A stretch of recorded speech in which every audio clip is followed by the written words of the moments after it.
Amados, se você me conhece um pouco na área da adoração, você sabe que eu gosto muito de cantar e falar a respeito de identidade. E orando a respeito do que compartilhar nessa noite, eu senti o Senhor me levando a observar a vida de Jesus, mais uma vez, na maneira como Ele mesmo, como Filho de Deus, foi tentado pelo inimigo no deserto, a respeito da natureza de Deus e a respeito da sua própria filiação.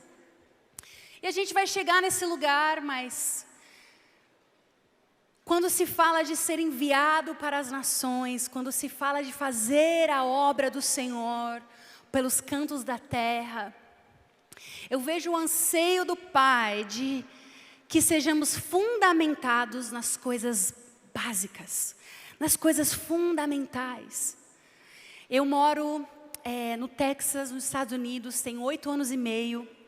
Depois da minha jornada de Verbo da Vida, eu tive um tempo em São Paulo e Florianópolis, com a casa de oração de lá. E fui enviada pelo Senhor, debaixo de uma palavra dEle, há 8 anos e meio. E eu quero te dizer, meu querido, que o campo missionário e o envio, ele vai expor tudo aquilo que é o seu fundamento. Quando você está num ambiente diferente, numa cultura diferente, num contexto que não é familiar, tudo aquilo que está dentro de você vai vir para fora.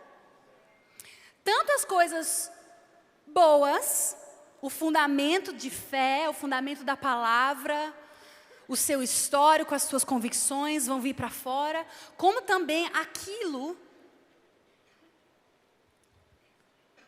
que vem para questionar ou abalar a nossa identidade, o nosso propósito. E sabe que essa palavra seja remédio para nós. Porque por mais que possamos fazer e sermos enviados para trabalharmos na seara, como a própria palavra nos diz, Jesus, Ele introduziu uma relação diferente do que aqueles da sua época sabiam a respeito de Deus. Você sabia que quando Ele orou o Pai Nosso, ensinando-os a orar, isso causou estranhamento, escândalo?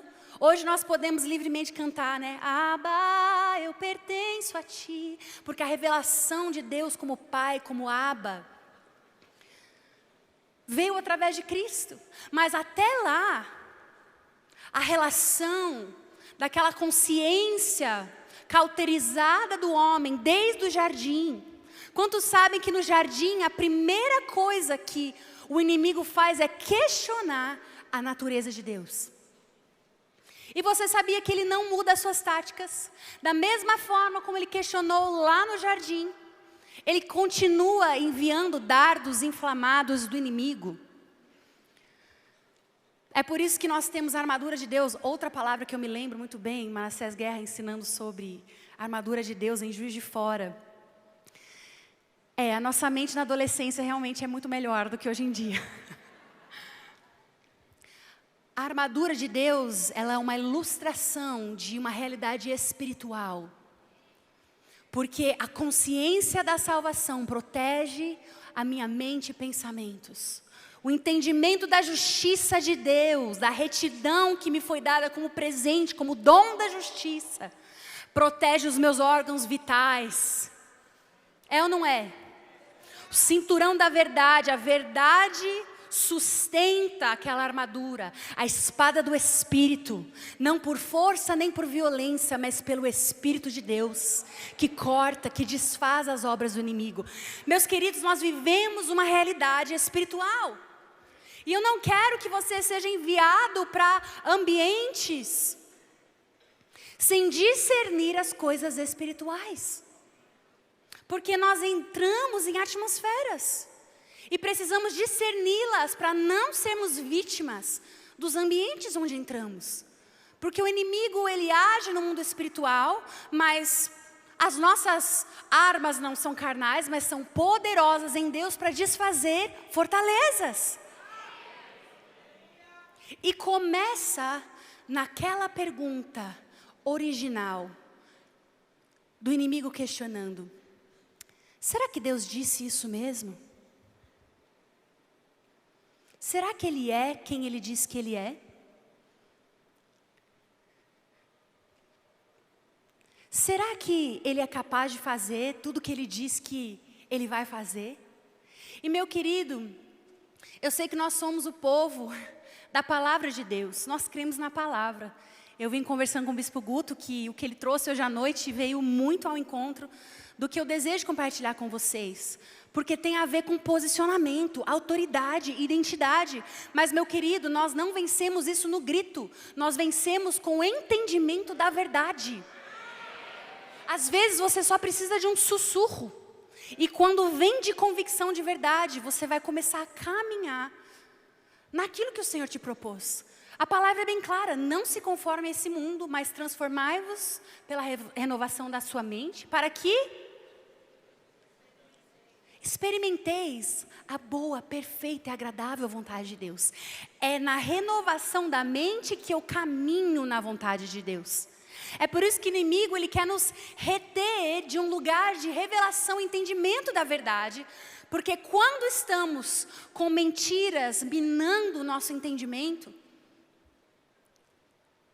somos tentados ali a não caminhar em tudo aquilo que o Senhor tem para nós. Quantos estão comigo? Nós precisamos entender e discernir as coisas de Deus, as coisas do mundo espiritual. Um dos principais itens, da armadura de Deus nos é muito conhecido, que é o escudo da fé. Símbolo nosso. Eu digo nosso porque eu sou parte de vocês. E a palavra diz que o escudo da fé, ele é levantado para apagar os dardos inflamados do inimigo. Nós não exaltamos a obra do inimigo, mas nós também não negamos para que possamos nos posicionar. Agora, a atmosfera que você estabelece exteriormente, porque nós somos criados para sermos condutores e transformadores de atmosfera, é ou não é? Nós somos agentes de transformação de atmosfera. Quando o Bispo Guto estava compartilhando do Pastor Bud, ensinando a se alegrar no momento de tristeza, é o quê? É um ato de fé para mudar a atmosfera do seu coração. É ou não é? Quantas vezes aqui nós não precisamos parar e simplesmente render graças ao Senhor, declarar a verdade para mudar a atmosfera do meu coração, é ou não é? Você é agente de transformação de atmosfera. Só que a atmosfera que você aprende a transformar no seu coração vai começar a transbordar para os ambientes onde você entrar. Esse é o anseio do coração de Deus, que o reino dos céus, pensa num reino em que a vontade de Deus é sempre executada. O que é o reino dos céus? O que é o reino de Deus? Se não o território, se é que eu posso chamar de território, a dimensão em que a vontade dele é feita perfeitamente. É ou não é? No reino dos céus não há tristeza, no reino dos céus não há dor, não há ira, não há falta. A palavra do Senhor diz que o reino de Deus é justiça, paz e alegria no Espírito Santo. E no reino de Deus a vontade dele é sempre perfeita, executada. Agora, se nós olharmos para esse mundo, não podemos afirmar que a vontade de Deus é sempre executada, podemos? Não. A palavra é clara quando diz que o desejo dele é que ninguém pereça, mas muitos perecem. Por isso que quando Jesus ele vem à terra, ele modela como é o coração do Pai, como é o desejo de Deus para nós. Ele curou todos os enfermos, os oprimidos do diabo. Ele demonstrou abundância com multiplicação de comida, libertou, perdoou pecado, redimiu pessoas, revelando assim qual é a natureza de Deus. A palavra chama Jesus de segundo Adão. E você sabe por que ele é chamado de segundo Adão? Porque ele é comparado ao primeiro Adão, o primeiro homem, filho de Deus, criado por Deus para estar na terra. E nós já conhecemos a história, sabemos que quando a serpente fala com Eva, ela vai questionar, será que Deus realmente disse? Trazendo uma semente de dúvida. E Eva fala, sim, ele falou que nós morreríamos. O diabo faz o quê? Certamente não morrerão. O inimigo teve a ousadia, a audácia, de chamar Deus de mentiroso. E a partir do momento que Eva experimenta a insegurança de um Deus, de um Criador que não era santo, porque se ele não falou a verdade, ele pecou, e se ele pecou, ele não é santo. Olha a distorção do inimigo. Quantos estão entendendo? E essa tática, ela não muda, ok? Continua sendo a mesma. Em níveis talvez inconscientes, mas é a mesma estrutura. E a experiência humana passa a ser, uau, se Deus não é quem Ele diz que Ele é, então eu não sou quem Ele diz que eu sou. E cria-se uma rachadura na revelação, no entendimento que a humanidade tem de Deus, colocando em prova, em xeque, a natureza de Deus.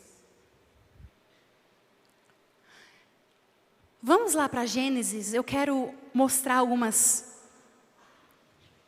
partes desses versículos para você. Em Gênesis 3.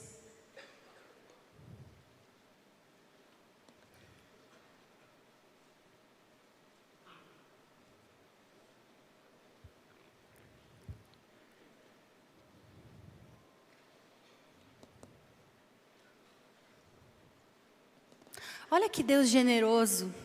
Ele falou, vocês podem comer de todas essas árvores, mas apenas de uma não.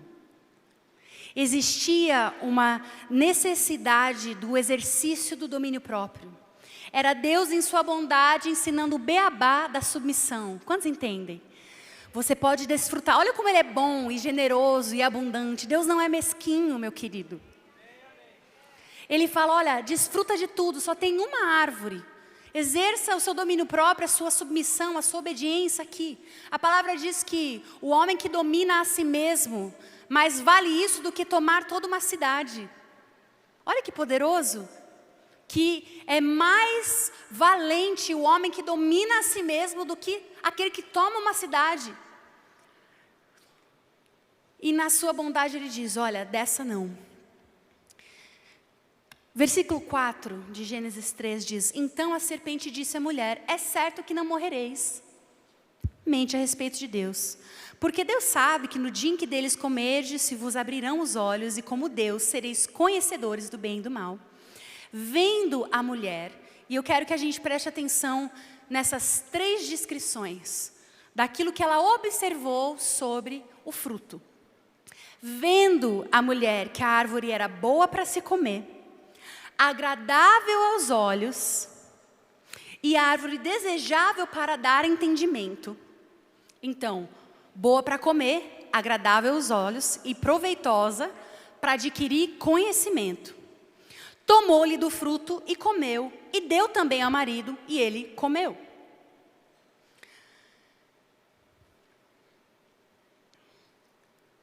Se a gente pudesse destrinchar o pecado original, no seu elemento mais básico, a gente veria que o inimigo mente sobre a natureza de Deus, dizendo que Ele reteu algo bom deles, é ou não é? No momento que fala, não, Ele não quer que você tome esse fruto, porque você vai ter algo que Ele não quer que você tenha. Olha a mentira. Isso pressupõe que Deus está retendo algo bom. E se Deus está retendo algo bom de mim, eu preciso ir fora da vontade dEle para tomar aquilo que eu preciso. Quantos entenderam? Essa é a matemática do inimigo em nos tentar com o pecado. E é por isso, e a gente já vai chegar na parte boa, tá, gente? Fiquem aqui comigo, a gente vai falar do triunfo de Jesus, que é muito maior. A gente precisa observar, né, a transgressão que veio pelo primeiro Adão, até para poder celebrar devidamente a justiça que veio através do segundo Adão. Amém? Para nós entendermos a obra de Cristo em nós. Vamos lá para 1 João. Eu quero que vocês guardem essas 3 descrições e nós vamos ler em 1 João. Capítulo 2.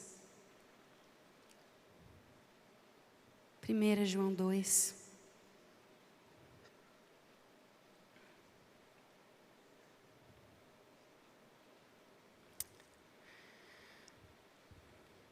Versículo 15 diz assim: não ameis o mundo, nem as coisas que há no mundo. Se alguém amar o mundo, o amor do Pai não está nele.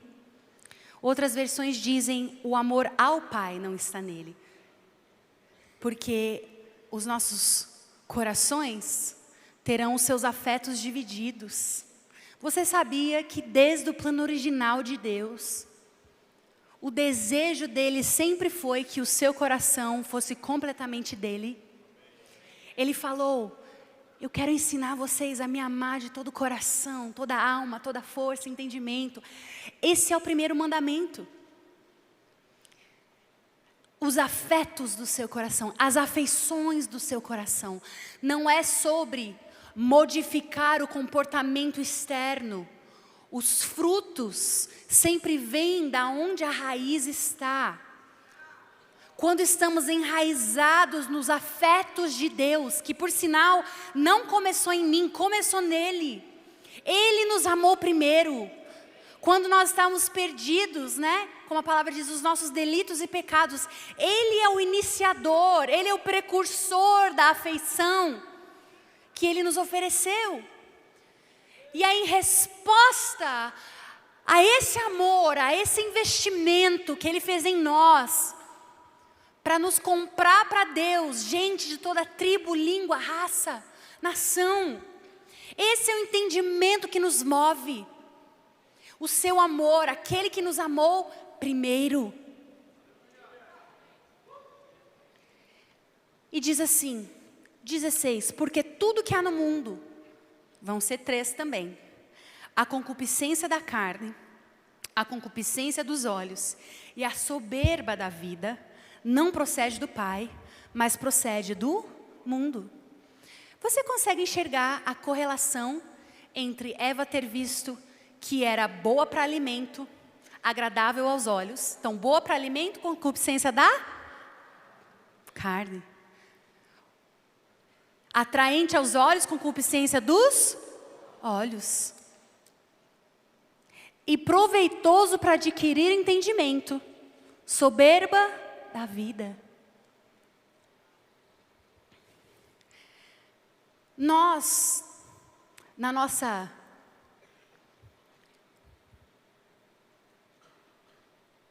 resistência, algo chamado carne, é por isso que nós ansiamos.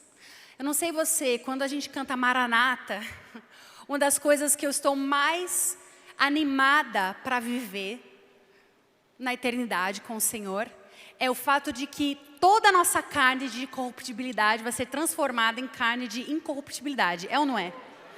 Porque infelizmente a carne ela não vai ser convertida, nós precisamos fazer morrer a carne pelo Espírito. Por isso que precisa ter resistência, temos que ter pulso espiritual, temos que confessar a palavra, mudar a atmosfera do nosso coração e atmosferas ao nosso derredor. Isso é porque a carne ela vai existir até que Jesus retorne. Aí sim a palavra nos garante que Ele vai nos dar um novo corpo glorificado. Mas até lá eu vou mortificar essa carne e vencer a carne pelo Espírito. A realidade da resistência da carne se apresenta dessas 3 maneiras.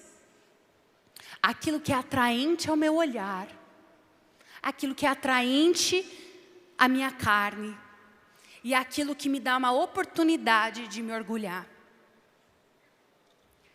E sabe por que eu estou compartilhando isso com você? Porque Jesus, o segundo Adão, venceu.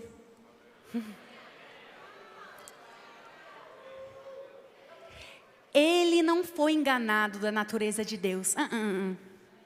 Ele não se deixou levar pela voz do inimigo, distorcendo as próprias escrituras. É ou não é? Porque ele conhecia o Pai. E foi a partir da sua convicção no caráter de Deus que ele fez o que ele fez. Ele caminhou na terra e viu escassez. No reino do meu Pai não tem escassez. Então ele multiplicou a comida. Ele viu o oprimido do diabo, ele falava, no reino do meu Pai não tem opressão, então seja liberto em nome de Jesus. Ele caminhava e via ali uma pessoa envergonhada, condenada, pega em adultério, ele fala, no reino do meu Pai não tem condenação. Vai, não peques mais. Ele liberou o coração do Abba sobre todos aqueles que achegaram-se a Ele. O ministério de Jesus começou depois de 2 eventos. Você talvez conheça a minha canção, Filho Amado, né? És meu filho amado, em quem acho meu prazer. As palavras de Deus Pai para Jesus, através do Espírito Santo. Eu sei que é um ato muito ousado, né? Cantar uma canção que diz isso. Na verdade, meu querido, é pela fé. Porque Ele se identificou com a nossa morte, para que nós possamos nos identificar com a sua vida. Nós estamos agora ali envelopados no amor de Cristo. E nada pode nos separar desse amor.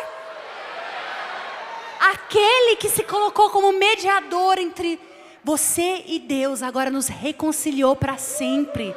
De forma que nem morte, nem vida, nem anjos, demônios, coisas do presente, passado, vai poder nos separar do amor de Deus em Cristo.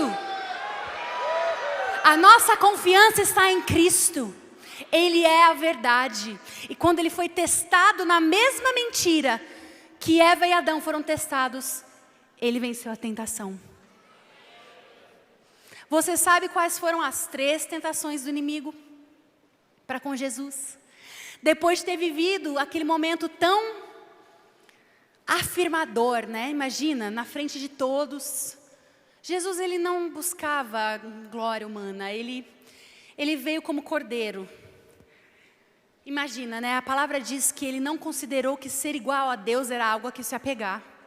E às vezes a gente se apega tão pouco, né? Imagina que Ele não se apegou a ser igual a Deus. E a gente já ganha um favor, um prestígio, a gente já está se achando bom demais. Meu querido, Ele disse, aprendei de mim que sou manso e humilde. A voz do Senhor sobre a sua vida vai ser o bastante, meu querido. Onde você estiver, aqui em Campina, em qualquer lugar do Brasil ou do mundo, é a voz do seu Pai que te sustenta. É a verdade da palavra que te sustenta. Nós somos seres humanos. A palavra já diz, né? O nome já diz, é um ser humano, não é um fazer humano.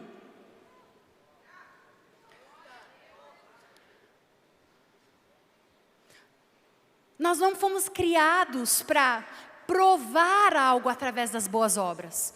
Nós fomos criados em Deus, de Deus, para Deus. E isso resulta em boas obras, porque Ele é bom.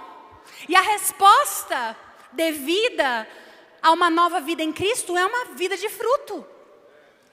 Mas a diferença entre tornarmos o nosso muito fazer a nossa identidade é sutil. E é por isso que Jesus ele foi provado, para que Ele fosse aprovado. Depois Ele receber toda aquela comoção, esse é meu filho amado, em quem eu tenho prazer, no batismo. Pula para o próximo capítulo, Mateus 4. E aí diz, então Ele foi levado ao deserto pelo Espírito Santo para ser tentado pelo diabo. Eu só estou citando a palavra, meu querido. Deus tinha um plano perfeito. Para que o Filho de Deus, o perfeito Adão, pudesse ser exaltado como aquele que não cedeu às mentiras. E nós conhecemos aquelas 3 tentações.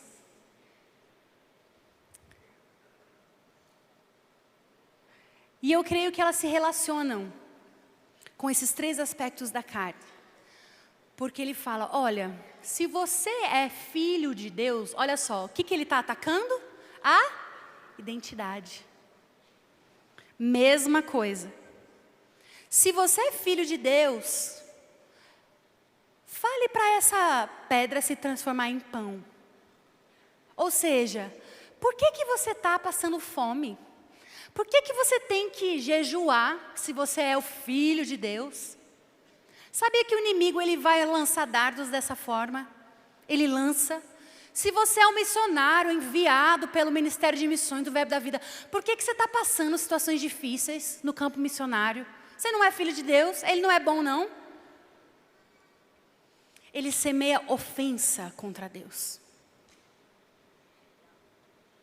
Questionando mais uma vez, será que ele é capaz de ser a minha fonte inesgotável de vida, de alegria, de prazer? Ou será que eu tenho que me ofender? Se você é filho mesmo, por que você está passando fome? E ele fala, está escrito.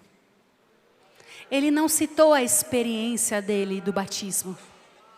Nós não rebatemos o inimigo com experiências, nós rebatemos com a palavra.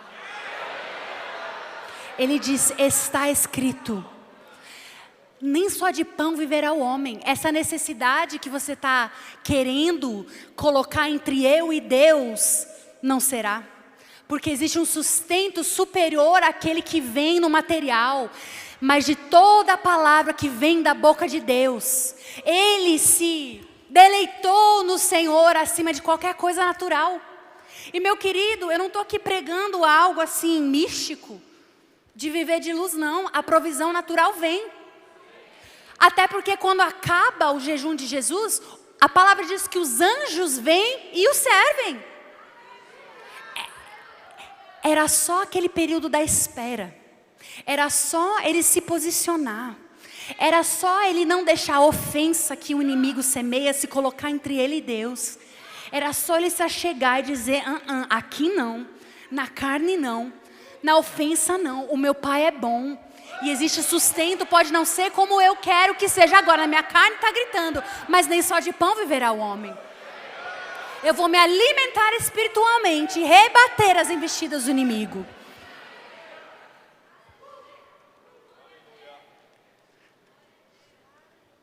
E ele é tentado mais 2 vezes. Se você é filho de Deus, te lança aqui desse precipício para que Deus para que ele envie os seus anjos e não te deixe cair. Mais uma vez, põe Deus à prova. Deus, se o Senhor me chamou mesmo, me mostra. Meu querido, a palavra, a evidência da palavra já tem tudo que você precisa para a vida e piedade.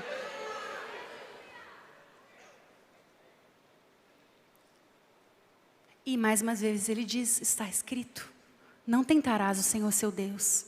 Eu estou submisso a Ele. Ele é criador, eu sou criatura. Ele fala, eu obedeço, eu confio. Não é do meu jeito, é do jeito dele. E na terceira, que eu achei que foi realmente assim, um grande delírio de Satanás. Oferecer os reinos da terra para Jesus, um grande delírio. Um surto. E ele diz, está escrito, adorarás ao Senhor somente. E nesse lugar, Jesus ele foi testado, na concupiscência dos olhos, na concupiscência da carne e na soberba da vida. A soberba em dizer, não, se eu sou filho de Deus, eu posso me lançar aqui. A concupiscência da carne, quando diz, você precisa se alimentar, você precisa comer, pede-se. E a soberba da vida, aliás, a concupiscência dos olhos, quando ele disse, olha para todos esses reinos da terra. Imagina que lindo poder ver assim, vai ser seu, os olhos até brilham.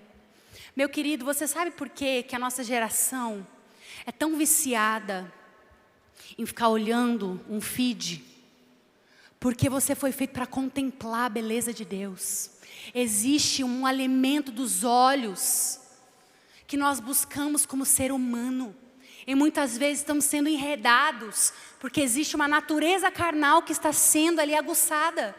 Quando na verdade em Cristo nós encontramos muito além daquilo que qualquer coisa nesse mundo pode nos oferecer.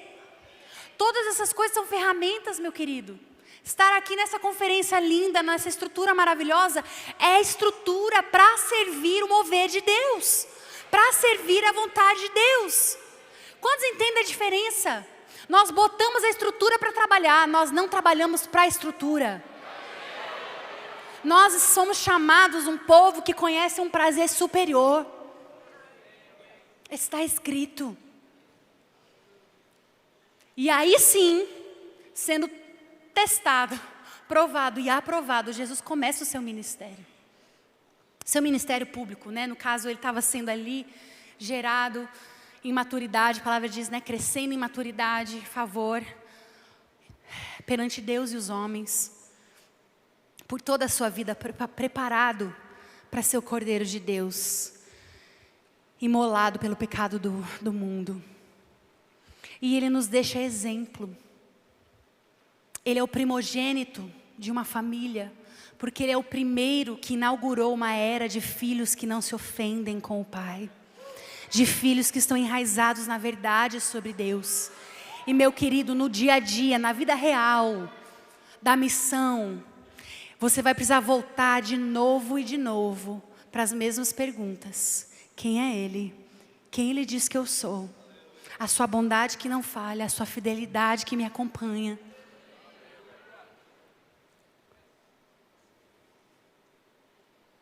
Porque viemos dEle, voltamos para Ele, o começo é Ele, o meio é Ele, o fim é Ele. Todas as outras coisas são parte da jornada.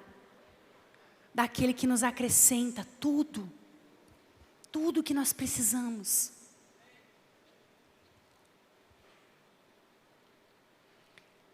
Nessa noite existe um convite, em parceria a palavra do Bispo Guto, para que esse lugar tão fundamental, de identidade, de convicção pessoal, seja purificado mais uma vez com a verdade.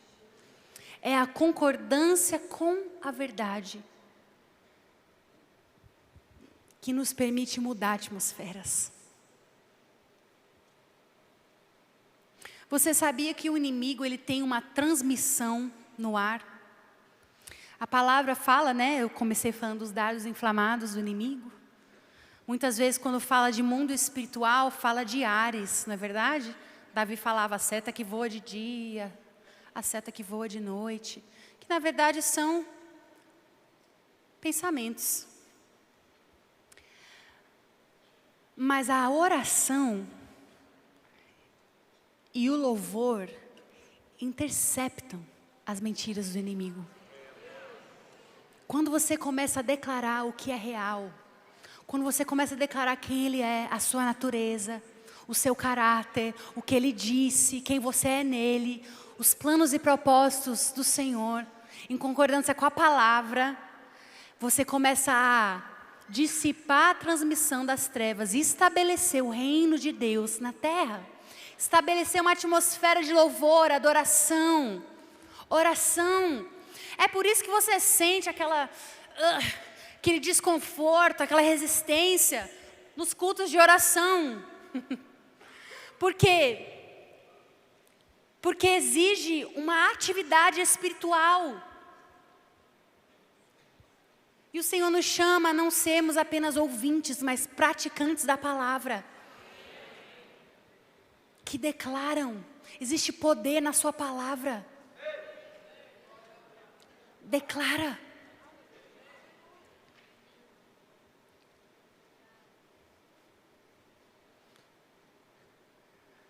Quando nós declaramos verdades de volta para Deus, a concordância do céu já está sobre a verdade. Às vezes a gente quer, orar uma oração bonita, cantar uma canção bela e pedir para Deus ungir, né, aquilo que a gente está oferecendo.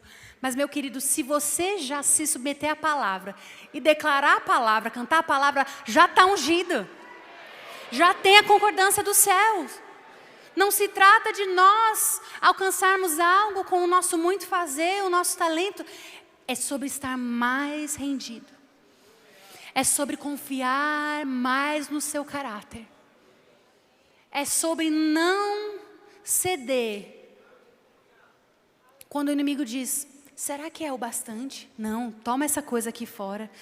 Não, meu querido, Ele é fonte inesgotável de vida, de alegria, de paz. Ele é fonte inesgotável. O bastante para nós, amém? Você crê nisso? Tem muito mais do Senhor para esses dias. Eu ainda vou ensinar mais uma vez, mais duas vezes, um culto em inglês amanhã e mais uma vez em português, né? Que bom. E Senhor me permitindo, se nenhum plano mudar, eu quero falar sobre a nossa identidade como igreja. Essa noite eu queria falar sobre a nossa identidade como indivíduos. Mas sabe que nós não somos mais apenas indivíduos, nós fazemos parte de um corpo de Cristo, onde Ele é o cabeça e existe um design para a igreja.